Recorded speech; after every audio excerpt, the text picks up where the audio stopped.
All right, you got the pumpkin king Indiana here. You guys all my faithful followers have probably been wondering what I've been up to. Let me show you. Woo!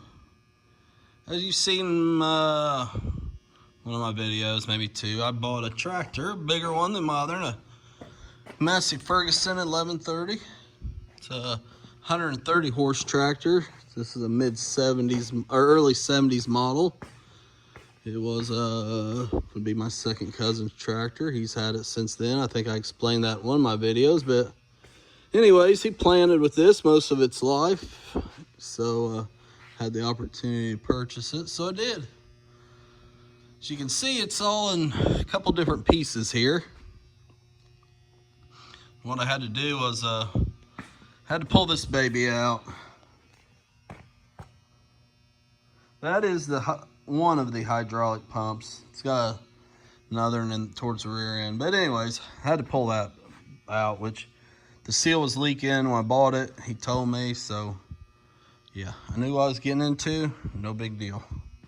So if you ever buy an 1130 Massey and got to pull that hydraulic pump, the right tools.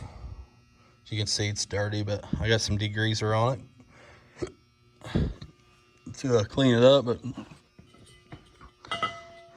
the right tools is what you need, like that crane. I had to split the front end off the tractor, off the front of the engine block. The engine block acts as if part of the frame. Well, basically it is from the transmission back. So you got to take these bolts out. There's some underneath. You've got to take the radiator out because the pump, it comes up the top. As you can see, I removed the radiator, the side shields.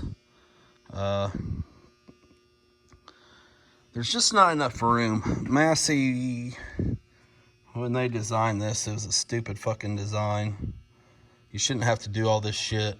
I mean, if they'd took this area, your pump bolts here, and so you need a couple inches to bring it back because it drives off the front of the crankshaft with these 4 bolts.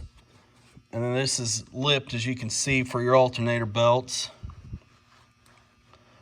Well, the way they designed it, there's not enough room to come straight up with it because that coupler that comes in here that bolts to your crank to drive it won't slide back far enough in the housing. If it slid back 1 inch, 1 inch up to here.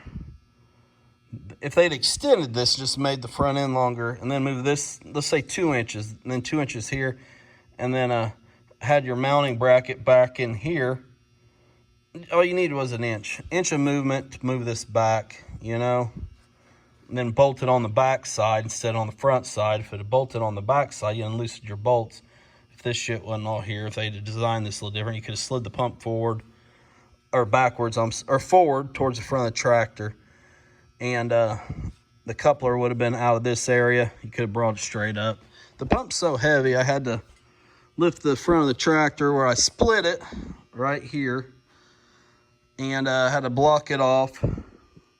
May not be the best, but sometimes you compromise with what you got. And which amazingly, this thing is balanced. It's got to be the front weights there. But anyways, I was fortunate enough I was able to do that, block it up, and then use the crane to lift the pump right out. The pump is heavy.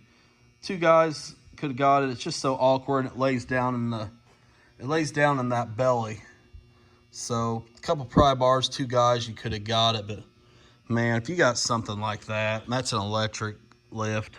Fortunately, I got a friend that's got this stuff, and he was good enough to me to let me bring it in here and do this work. Cause man, it would have been a bear. You'd have had to have like a fucking Hulk Hogan or 2 of them. Well, 1 Hulk Hogan and me to have done this job. But anyways, then you gotta unloosen your stuff on the front end. I mean, it was not a bad job. It took more time pulling the tin work off, and just your minor small things, and probably actually pulling it out just because I had the crane there. So yeah, this will become my little project. I'll get that fixed up and hopefully get her going. I gotta send the pump offs going to Evansville, so if you ever do one, man, if you got the right tools, this isn't a bad job. I got it blocked up right there. So that's a 354 Perkins, turbocharged, of course. So I'm gonna get this thing going. I've always wanted one, and I know the history on this tractor, so I know it's a good one. I know the paint's a little faded, but it's been well taken care of. Every bolt on here has been anti-seize that's been off of it, and I'm sure he's had every bolt out of it that there possibly was, and probably found more. So, but yeah, that's what I've been up to last couple days. I've been messing with this before I go to work, an hour or two, and today's Sunday, the 8th, and I finally got it done. Well, I got it out, I should say. But another friendly suggestion is keep a clean work area like I got this apart. I'll clean all this back up, and then tomorrow I'll let that degreaser soak in and come over here and I'll scrape on this, clean it up a little bit. Wasn't fortunate enough to be able to power wash it, but oh well, as is life. Not every night can be prom night, as we'd like it to be, or 7 virgins, which that'd be interesting. Oh well, thanks for watching, and we'll continue on with this.